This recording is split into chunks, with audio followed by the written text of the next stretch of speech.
Hello guys, আসসালামু আলাইকুম। চলে এসেছি সুলতানাস ব্লগ নিয়ে। তো চলে আসছি বছরের শেষ বিয়ে নিয়ে।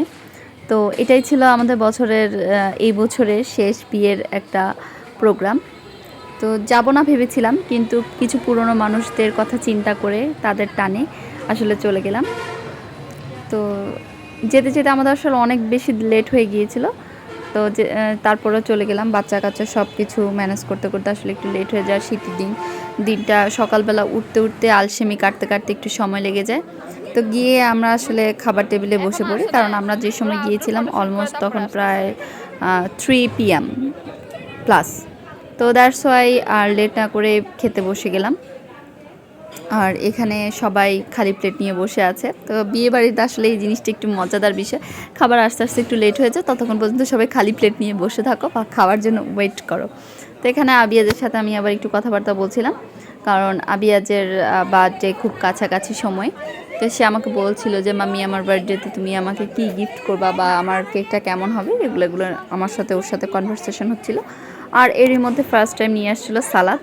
তো এখানে সবাই সবার মতো যে সালাডটা খাবে সে সেটাই নিচ্ছিল। আবিয়াজ নিয়েছে শসা আর আমি নিয়েছিলাম পেঁয়াজ আর লেবু।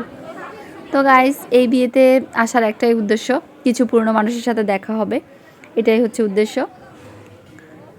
তো ফাইনালি আমার অন্য জায়গায় একটা বিয়ের প্রোগ্রাম ছিল, দাওয়াত ছিল। তো সেখানে আমি না গিয়ে আমি আসলে চলে আসছি এই একটা বিয়ের দাওয়াতে। তো গাইজ, এরই মধ্যে চলে আসছে বিয়ে বাড়ির গরম গরম পোলাও রোস্ট। আর আমার ছেলের রোস্ট খুব ফেভারিট। সো রোস্টটা দেখে ও খুশি হয়ে গেছে। আর আসলে অন্যান্য সেরকম ফুড সে খায় না, আর আমিও খাই না গরু মাংস আর রোস্ট ছাড়া অন্য কিছু সেরকম একটা খাই না। তো আলহামদুলিল্লাহ, খাওয়ার মেনুটাও খুব ভালো ছিল, খাবারগুলো অনেক মজাদার ছিল। যদি আমরা লেট করে যাওয়াতে খাবারটা একটু ঠান্ডা পেয়েছি, তবে এটা আসলে আমাদের ফল্ট, ওদের কারো ফল্ট না। তো যেই সেন্টারে গিয়েছিলাম সেটার নাম ছিল হোয়াইট হল। হোয়াইট হল নোয়াখালীর মধ্যে অনেক নাম করা এবং ফার্স্টের দিকের একটা সেন্টার বা একটা ওয়েডিং হল। তো যদিও দিন দিনের মান ক্রমশ কমতেছে, আর এই হলটা আমার এখন আর ভালো লাগে না, কিন্তু কিছু করার নাই। তো খাওয়া দাওয়া শেষ করে আমরা পাশেই চলে গেলাম বউয়ের জন্য। তো বউ আস্তে আস্তে একটু লেট করছিল, আর আমরা খাবার খেতে খেতে ততক্ষণ এই যে বউ চলে আসছে। এই যে লাল টুকটুকে বউ, আসলে বিয়ের দিন মেয়েদেরকে আসলে অন্যরকম একটা অসাধারণ সুন্দর লাগে। আর যদি সে লাল ড্রেস পরে তাহলে তো আসলে আর কথাই নেই। তো আল্লাহ মাশাল্লাহ, বউটাকে অনেক পুতুলের মতো লাগছিল। তো গাইস, এই যে আর বিয়ের দিন এতটা ব্যস্ত থাকে ছবি তোলা নিয়ে বা সবার সাথে একটা ফর্মাল একটা বিহেভিয়ার নিয়ে, আসলেই অনেক বিজি থাকতে হয়।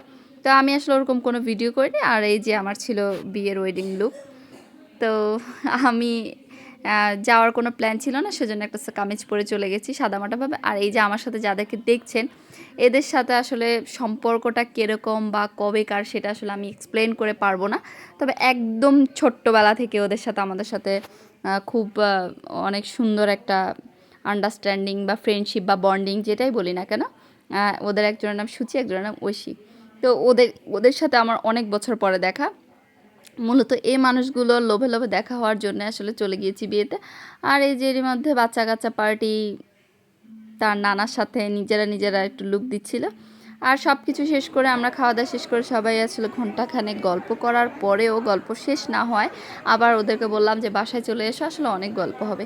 আর এই জোনটা ছিল মানুষদের পিকচার তোলার জন্য সুন্দর করে করে রেখেছে। তা আমরা এখানে টুকটাক পিকচার তুলে চলে আসছি। এই ছিল আমাদের আজকের ব্লগ। আর বিয়েটা অনেক সুন্দর ছিল। সবাইকে শুভকামনা, ভালো থাকবেন, ধন্যবাদ।